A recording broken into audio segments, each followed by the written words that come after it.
Madame, Monsieur, bonsoir. Les titres de ce journal.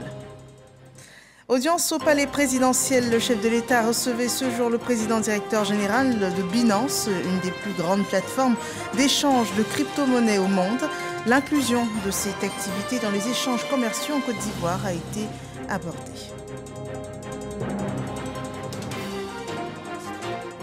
Les résultats du brevet sont disponibles depuis ce matin. Le taux de réussite est de 28,89% pour cette session 2022. C'est soit 150 081 candidats déclarés admis sur 519 449 candidats soumis à cet examen. Et la fête de la Tabaski est annoncée pour le 9 juillet prochain. À 5 jours de la célébration, le ravitaillement en moutons, symbole de la fête, reste un gros défi alors que les besoins de la Côte d'Ivoire sont estimés à 150 000 bêtes. Autorités ivoiriennes et acteurs de la filière bétail s'activent pour assurer l'approvisionnement du marché de bétail. On le voit dans ce journal. Bienvenue dans ce 23h. Le chef de l'État recevait ce mardi le président directeur général de Binance, une des plus grandes plateformes d'échange de crypto-monnaies au monde en termes de volume de transactions. L'entretien a porté sur les questions économiques et financières liées à l'accès à la crypto-monnaie. Changpeng Zhao a sollicité l'appui des autorités ivoiriennes pour l'intégration de cette activité dans les échanges commerciaux en Côte d'Ivoire. Viviane Aïma. Binance, une des plus grandes plateformes d'achat et de vente de crypto-monnaies au monde, a été fondée en 2017 par un jeune créateur d'entreprise. Intéressé par le marché ivoirien, le fondateur de cette structure financière a été reçu en audience ce mardi 5 juillet par le président de la République Alassane Ouattara au palais présidentiel. Je voudrais déjà dire que ça a été un honneur pour nous d'avoir été reçus par son Excellence Alassane Ouattara, président de la République de Côte d'Ivoire. Nous avons discuté des questions liées aux finances et aux économies. À l'évidence, nous avons parlé de l'accès à la crypto-monnaie. Pour cela, nous croyons que tout sera fait, comme nous a assuré son Excellence le président Alassane Ouattara, pour que cela fasse partie prenante de l'activité économique de notre relation commerciale. La crypto-monnaie, utilisée de plus en plus de nos jours, est un système de paiement numérique qui ne s'appuie pas sur les banques. Les paiements en crypto-monnaie sont des saisies purement virtuelles réalisées dans une base de données en ligne. Et toujours au palais présidentiel a été accueillie aujourd'hui une délégation de partenaires techniques et financiers sur la nutrition. Les engagements de la Côte d'Ivoire et les perspectives de renforcement des partenariats dans ce domaine ont été aussi abordés au cours d'un entretien avec le vice-président de la République, Thiemoko Meïlie-Koné. Le commentaire de Viviane Aïma. À cette audience que leur a accordée le vice-président de la République, les partenaires techniques au développement ont fait le point des engagements pris par le gouvernement ivoirien dans le combat pour la nutrition, l'alimentation et la petite enfance en Côte d'Ivoire. Déjà, le pays d'Ivoire a fait beaucoup de progrès et notre intérêt, c'est de voir comment nous pourrions, comme le vice-président a dit, c'est plus loin, plus rapide. Donc, nous sommes là pour appuyer, accompagner l'État de Côte d'Ivoire et nous voulons continuer cette discussion avec monsieur le vice-président dans l'avenir pour aller ensemble. Pour rappel, en 2021, au sommet de Tokyo sur la nutrition pour la croissance, la Côte d'Ivoire a réaffirmé son engagement à éliminer la malnutrition sur toutes ses formes à l'horizon 2030, objectif qui risque d'être retardé en raison de la crise alimentaire généralisée créée par la guerre en Ukraine. Et le vice-président de la République s'est aussi entretenu avec des représentants du Rotary Côte d'Ivoire. Une rencontre en prélude à la 4e édition de l'Institut du Rotary pour l'Afrique, un événement prévu du 5 au 10 septembre prochain, selon ce résumé de Viviane Aïma. Le mouvement rotarien se prépare à vivre un grand moment. Il s'agit de la 4e édition de l'Institut du Rotary pour l'Afrique qui se tiendra ici à Abidjan du 5 au 10 septembre prochain et qui enregistrera la présence effective de la présidente mondiale du Rotary International. Le comité d'organisation qui est à pied d'œuvre pour la réussite de ce grand rassemblement a été reçu ce mardi 5 juillet par le vice-président de la République au palais présidentiel. Un événement majeur qui va se dérouler à Abidjan du 5 au 10 septembre 2022. Abidjan va abriter le 4e institut du Rotary pour tout le continent africain. Nous aurons l'honneur de recevoir plus de 800 Rotariens issus du continent africain, ainsi que la plus haute autorité du Rotary international. Singulièrement, la première femme du Rotary international, la première femme présidente du Rotary international, la Canadienne Jennifer Jones, qui assume les responsabilités de présidente depuis le 1er juillet dernier. Alors, l'objectif visé par cette réunion, c'est de réunir les Rotariens, évaluer toutes les actions qui ont été entreprises au cours notamment de l'année écoulée et, ma foi, envisager des perspectives à l'effet de changer des vies à travers nos actions articulées autour de la construction de la paix, la résolution des conflits, la prévention, le traitement des maladies avec notre programme polio, notre programme prioritaire. Vous savez que le continent africain est libéré de polio grâce au gouvernement et aux partenaires, dont le Rotary qui représente un partenaire clé. Le Rotary Club, c'est 100 ans de présence en Afrique avec plus de 1600 clubs, réunissant plus de 38 000 Rotariens. En Côte d'Ivoire, le premier club Rotary a reçu sa charte le 11 juin 1956.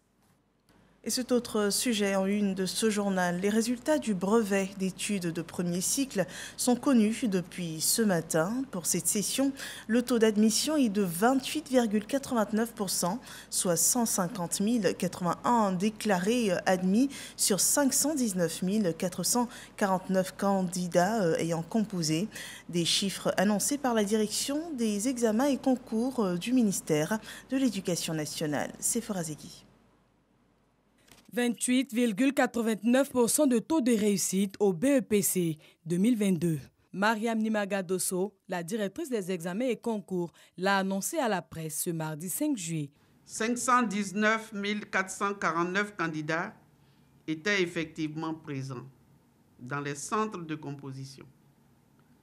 150 081 parmi eux ont été déclarés admis, soit un taux de 28,89% contre 41,27% en 2021. Un taux national de réussite en baisse de 12,38 points par rapport à la session précédente. Les candidats pourront consulter leurs résultats via plusieurs canaux.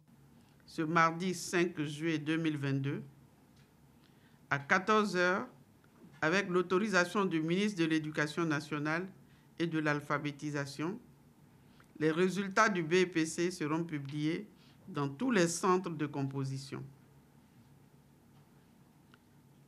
La pandémie de la COVID-19 sévissant toujours, il n'y aura pas de proclamation publique. Les relevés de notes seront remis aux candidats munis de leur convocation et de leur pièce d'identité dans leur centre.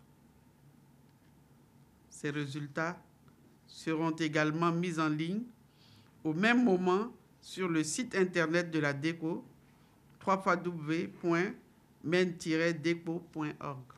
Cette année, les garçons ont battu le record avec un taux de réussite de 29,80% contre 27,92% chez les filles.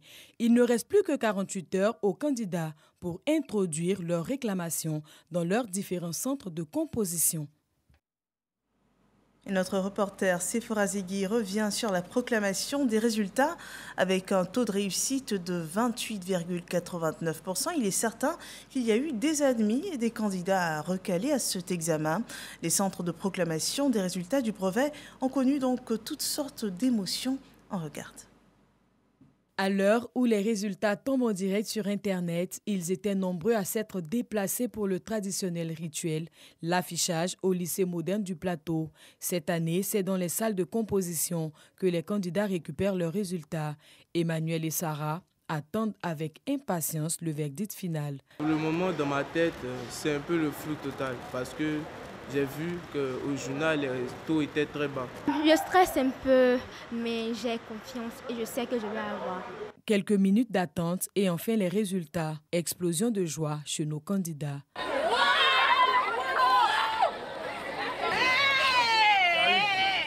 J'ai eu 261,5. Je vais chercher à exceller et à toujours aller au-delà de mes limites. J'ai donné le meilleur de moi, je suis contente. J'ai même eu 19 en maths. Je suis fière. Dans la cour du lycée moderne du Plateau résonnent des cris de joie de plusieurs candidats admis au BEPC. On a attendu longtemps et puis finalement on est arrivé. Je suis contente d'avoir eu mon BEPC. Si certains jubilent, c'est une grosse déception pour d'autres. Je suis pas content parce que tous mes camarades ont eu. Je demande à mes parents de m'excuser. Je n'ai pas eu, mais l'année prochaine, je ferai de mon mieux. Cette année, le taux de chèque au BEPC est de 71,11%, des chiffres qui interpellent toute la communauté éducative. Voilà l'ambiance qui a prévalu dans ces centres de proclamation des résultats du brevet. La Grande Chancellerie prépare une nouvelle ligne de conduite pour un nouveau dynamisme, une perspective qui réunit le personnel de cette institution de la République à Grand-Bassam sur la question de la redynamisation, défis et enjeux pour une promotion de l'excellence et du mérite en Côte d'Ivoire. Sidonie Davila.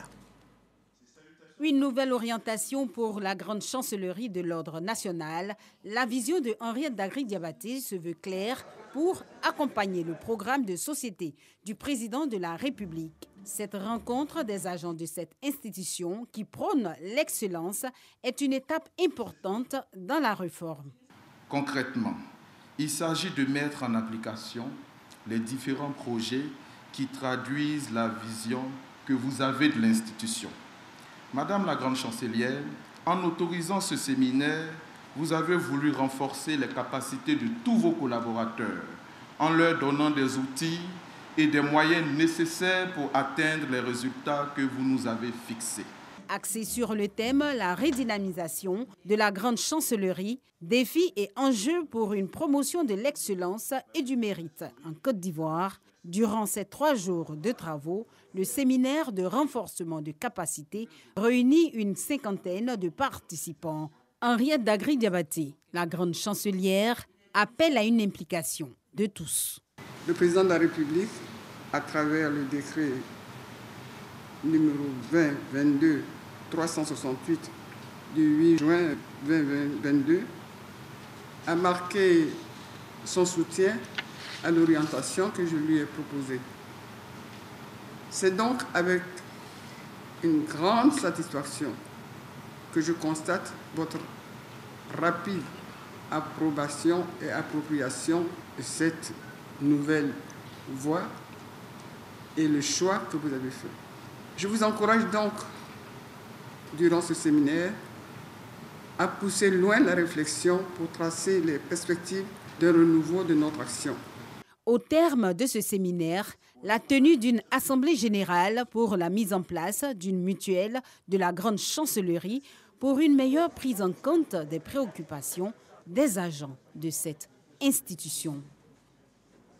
Au Rwanda se tient la 47e session de l'Assemblée parlementaire de la francophonie. Les travaux ont débuté ce mardi par la réunion du bureau de l'APF sous la présidence de Adama Bictogo, président de l'organe interparlementaire. Et jusqu'au 9 juillet prochain, les participants débattront sur le thème « Gouvernance mondiale, le rôle des parlements pour une paix durable ». Le compte-rendu de cette première journée avec nos envoyés spéciaux à Kigali, Moussa Konaté et Ambroise Assema. Chambre des députés à Kigali, capitale du Rwanda. Début des travaux de la 47e session plénière de l'Assemblée parlementaire de la francophonie.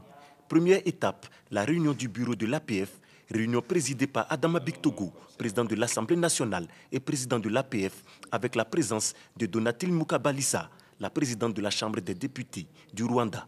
Le Parlement du Rwanda est donc fier de faire partie des différents débats et de contribuer à l'action collective de l'APF pour proposer des solutions adéquates répondant aux aspirations des peuples que nous représentons. C'est la première réunion du bureau de l'APF en présentiel depuis l'avènement de la crise sanitaire liée au Covid-19. Le président de l'APF, Adama Bictogo, exprime sa reconnaissance au Parlement rwandais pour la tenue de cette 47e session. Je voudrais vous exprimer toute notre gratitude et nos remerciements d'avoir accepté et organisé cette session alors que vous avez été saisi tardivement. Au mois de mars, vous avez donc eu 3 mois pour organiser donc cette session très importante qui intervient dans un contexte de crise aussi bien sanitaire, alimentaire et climatique. Donc c'est une session ô combien de fois importante. À cette réunion du bureau, un hommage a été rendu à Feu Amadou Soumaoro, ex-président de l'APF, décédé le 7 mai dernier. Et d'autres réunions des instances de l'APF se tiendront au cours de cette 47e session, notamment des réunions du réseau des femmes parlementaires, le réseau des jeunes parlementaires et les 4 commissions permanentes. La Côte d'Ivoire est soucieuse des préoccupations régionales. Le secrétaire exécutif du Conseil de l'Entente demande une action plus large du programme alimentaire mondial en faveur des pays du Sahel. Avec le terrorisme, le Niger et le Burkina Faso font face à une crise alimentaire et un apport de 500 millions de dollars serait nécessaire pour faire face à cette crise, selon les explications de Michel Tigré. Au cours de cette séance de travail, Marcela Montano a présenté la vision qu'il propose pour le Conseil de l'Entente et ses actions prioritaires. Dans cette optique, il a décrit la situation sécuritaire qui prévaut dans la zone sahélienne de l'espace Entente et souhaite une intervention plus accrue du programme alimentaire mondial. Le directeur exécutif du PAM a fait le point des dons obtenus auprès des partenaires internationaux. Il a obtenu au niveau du Sénat américain une enveloppe importante qui va soulager notre région. Nous attendons de savoir quelle est la part d'allocation qui va être pouvoir allouée au Niger et au Burkina Faso. Et nous avons demandé au directeur exécutif de continuer ce plaidoyer en faveur de nos pays. Il a promis de faire l'essentiel, de faire le nécessaire, de faire le maximum pour que malgré la crise qui sévit en Ukraine, l'Afrique de l'Ouest, l'Afrique, le Sahel ne soient pas oubliés. Avant cette rencontre, Marcela Montano a échangé avec le directeur général du Fonds des Nations Unies pour l'alimentation. Il a fait un plaidoyer en faveur du Burkina Faso et du Niger durement éprouvés par les menaces terroristes. Plus de 4 millions de personnes sont en difficulté dans ces 2 pays, en majorité des enfants et des femmes qui ont besoin d'une assistance alimentaire immédiate. Et dans cette crise, ces pays du Sahel s'apprêtent à célébrer la grande fête musulmane l'Aïd el-Adha.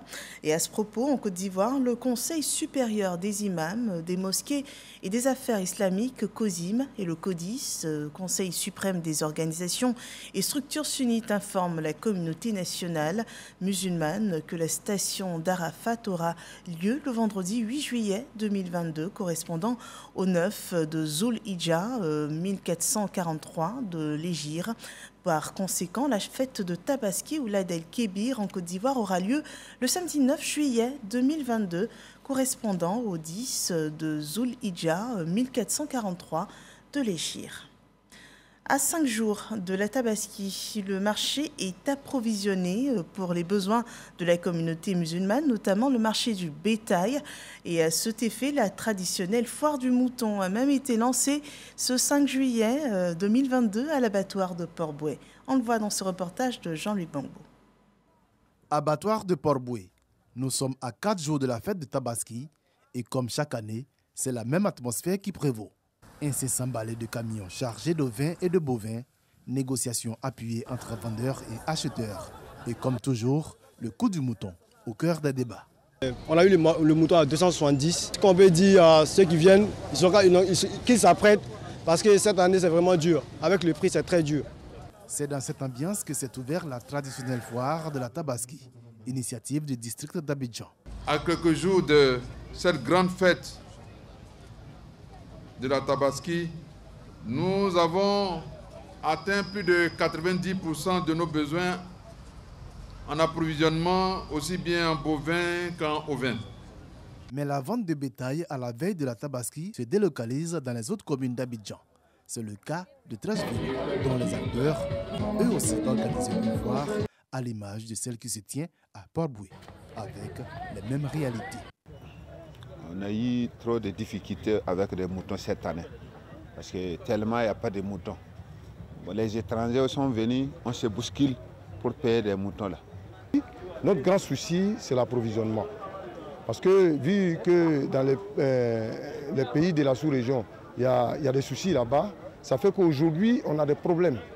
Voilà. Parce que si le marché est bien approvisionné, je pense que les prix vont être vraiment abordables. L'organisation de ces foires reste surtout une occasion de s'assurer de l'approvisionnement du marché de moutons dans le district d'Abidjan. Malgré la pandémie et malgré les problèmes sécuritaires, l'État de Côte d'Ivoire, en parfaite concertation avec les pays frères, a tout mis en œuvre pour assurer des échanges continus à tout moment et en tout lieu. Chaque année, à la période de la Tabaski, la Côte d'Ivoire reçoit en moyenne 120 000 têtes de petits ruminants, une moyenne qui devrait être atteinte encore cette année, selon le ministre Sidi Touré. Les acteurs de la filière ont quant à eux témoigné leur reconnaissance aux autorités en offrant des béliers, notamment au chef de l'État, au vice-président, au Premier ministre et au ministre des Ressources animales et halieutiques. Voilà, le ravitaillement en moutons du marché est un véritable défi, même si le bétail est présent sur les marchés ivoiriens. Pour cette fête, ce n'est pas toujours évident. Les besoins de la Côte d'Ivoire sont estimés à 150 000 bêtes. Et pour répondre à la demande, le Burkina Faso est un partenaire privilégié du marché ivoirien. Et avec le contexte sécuritaire que connaît ce pays, ravitailler la Côte d'Ivoire en bétail est un réel défi. On le voit dans cette enquête de Kader Sogodogo et c'est le dossier EcoPlus de ce mardi.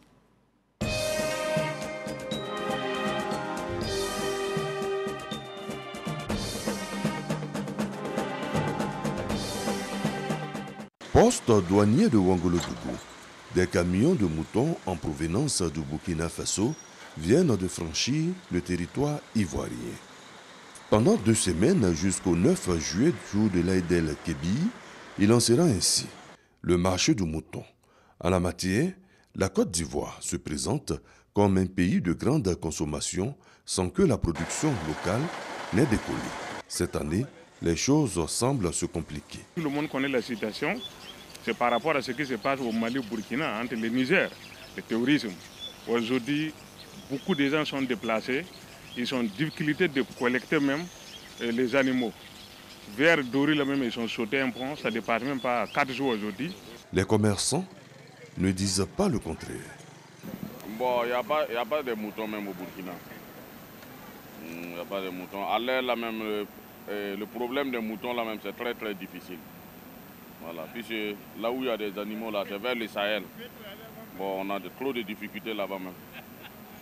Les gens n'arrivent pas à élever, il y a trop de soucis.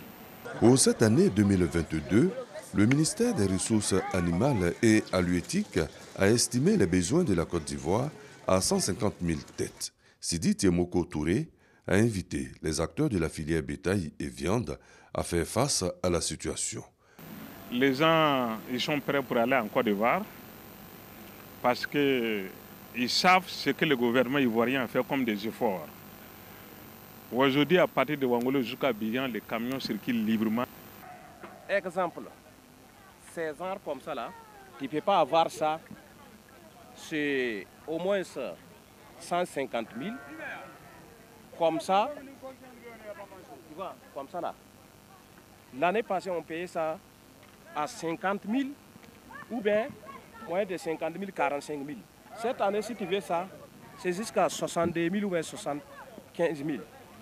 Donc ça serait un problème. Il faut voir ça là. Ça là, il faut que ça arrive 150, 175 000. Malgré les difficultés relevées, pour le président de la filière bétail et viande du Burkina Faso, le marché ivoirien reste la priorité. On assure les Ivoiriens de ne pas avoir peur. Nous sommes des éleveurs, nous sommes des acteurs, nous sommes devant les choses, nous vous disons la vérité. Nous nous engageons à nos propres fonds pour que les animaux puissent atterrir en Côte d'Ivoire. Donc n'ayez pas peur, les animaux vont arriver en Côte d'Ivoire. À Ouagadougou, Sur le principal marché de bétail à Tanguin, les chargements vers la Côte d'Ivoire sont en cours. Le pays compte lancer 30 à 45 camions par jour. Chaque camion contient 300 moutons. Les commerçants ne veulent pas rater le marché ivoirien qui reste attrayant. Je vais partir en Côte d'Ivoire. Là-bas, ils paient, mais tout sûrement, ils partent là-bas pour faire le commerce. Mais le Tabaski, là, je vais partir encore. Pour l'heure, le lobbying des responsables de la filière bétail de Côte d'Ivoire porte des fruits. Une fois au pays, tout sera mis en œuvre pour que le mouton soit à la portée de chaque musulman. Le ministre du Commerce, de l'Industrie et de la Promotion des PME, Souleymane Diarra-Souba, en a fait un point d'honneur. C'est donc à juste titre que sur ces recommandations, le Conseil national de lutte contre la vie chère et sa secrétaire exécutive, Dr Annie Didis Bakone, s'activent sur le terrain. Reste pour la Côte d'Ivoire à mener la bataille pour l'autosuffisance en bétail, passer de 15% à 50% et ensuite 100%. Cela est possible. Et pendant qu'est préparée la Tabaski, les pèlerins ivoiriens sont sur la fin de leur voyage en terre sainte de l'islam. Dans quelques jours, les candidats au Hajj effectueront les derniers rites liés au 5e pilier. Ils observeront la station du mont Arafat tout en prière et en bénédiction avant de procéder à la lapidation de Satan. Des rites qui dureront 5 jours selon Mahama Traoré et Abdoulaziz Ganiou. Ils reviennent sur les préparatifs de ces rituels. On regarde. Entre les heures de prière, les candidats au Hajj font un peu de shopping. Et pour les attirer dans les boutiques, les commerçants bangladeshis comme Mohamed ne manquent pas d'astuces.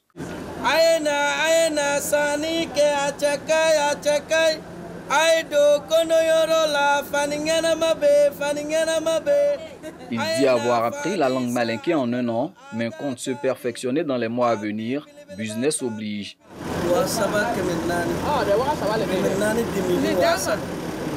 Dans sa boutique et celle voisine, on trouve des vêtements, des articles et des gadgets qui intéressent les hôtes de la Terre Sainte.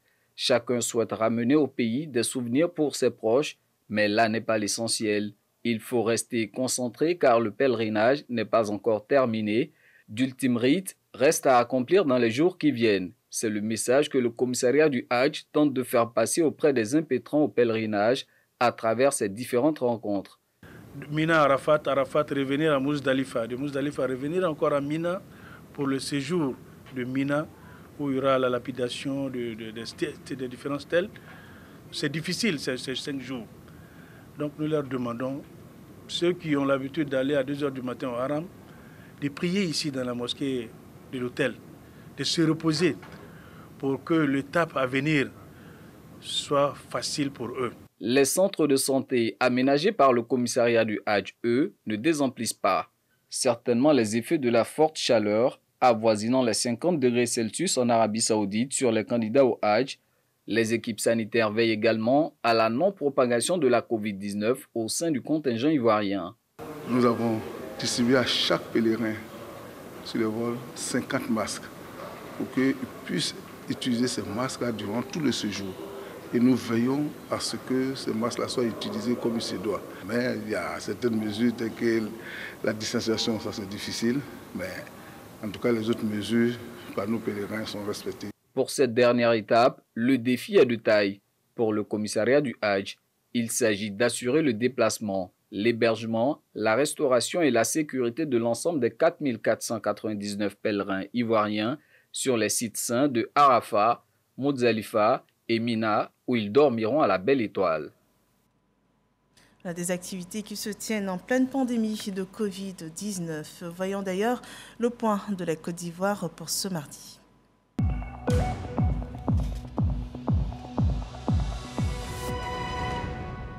Le ministère de la Santé et de l'Hygiène publique annonce pour ce 5 juillet 50 nouveaux cas de Covid-19, 73 nouvelles guérisons. Et également, sachant que 14 896 716 doses de vaccins anti-Covid ont été administrées sur le territoire ivoirien pour lutter contre le virus du coronavirus. À Yamoussoukro, tous en selle pour la propreté. La 54e édition de l'opération Grand Ménage a été lancée. L'activité a enregistré la participation des différentes couches socio-professionnelles de la capitale politique ivoirienne. Le reportage de Djeneba Ouattara commenté par Soro Corona. Yamoussoukro, capitale politique de la Côte d'Ivoire. Tôt le matin du premier samedi du mois de juillet, les ONG, associations, forces de défense et de sécurité, munis de balais, pelles et râteaux ont investi les bordures du lac et l'esplanade de l'église Sema située à côté de la gare de Korougou. Ces matériels de salubrité en main pour balayer, désherber et débarrasser ces espaces des ordures et autres dépôts sauvages afin de donner fière allure au secteur. L'action de salubrité s'inscrit dans le cadre de la 54e édition de l'opération Grand Ménage. Cérémonie présidée par le ministre de l'Hydraulique, de l'Assainissement et de la Salubrité, Bouaké Fofana. Il est question d'amener les populations à rendre les cadres de vie salubres. La salubrité, ça a un lien direct avec notre santé. C'est pour cela que nous devons nous-mêmes prendre en charge la propriété autour de nous. L'État vient en accompagnement. Le gouvernement a aujourd'hui adopté un projet de loi qui est le Code de la salubrité et de l'hygiène, qui comporte, n'est-ce pas, une partie de répression. Ce code a été adopté par le gouvernement. Nous attendons qu'il soit voté par le Parlement. Nous allons communiquer beaucoup sur ce code. Et une fois qu'il sera mis en vigueur, nous allons passer aussi à la phase de répression. Occasion pour le ministre de se prononcer sur l'utilisation des sachets plastiques. Nous avons beaucoup d'initiatives aujourd'hui de recyclage de ces sachets où les gens pourront tirer un revenu même de ces sachets plastiques. Il y a des projets aujourd'hui qui vont collecter ces déchets pour les recycler dans le processus de production. Un début de solution est trouvé avec la transformation des sachets plastiques en effet vestimentaires. Ces sachets d'eau, par exemple, je les ai pris dans des ordures et j'ai pris le soin de les laver. Et puis confectionner cette tenue-là. J'ai pris près de 1500 sachets d'eau. Je sens que ça va contribuer à rendre l'environnement paisible et beau. En 2022, je m'engage pour une Côte d'Ivoire propre et saine. Tel est le thème de l'opération Grand Ménage. Dans l'actualité hors de nos frontières, la junte au pouvoir à Bamako et la CEDEAO ont finalement trouvé un accord concernant la durée de la transition au Burkina Faso. Elle sera de 24 mois à partir du 1er juillet contre les 36 mois proposés initialement. Les militaires du mouvement patriotique pour la sauvegarde et la restauration avaient justifié ce délai par la nécessité de restaurer la paix et ce compromis est pour beaucoup avec la communauté économique des États de l'Afrique de l'Ouest. Elle sonne comme un succès diplomatique. Voilà qui met un terme à cette édition d'Information. Merci de nous avoir suivis.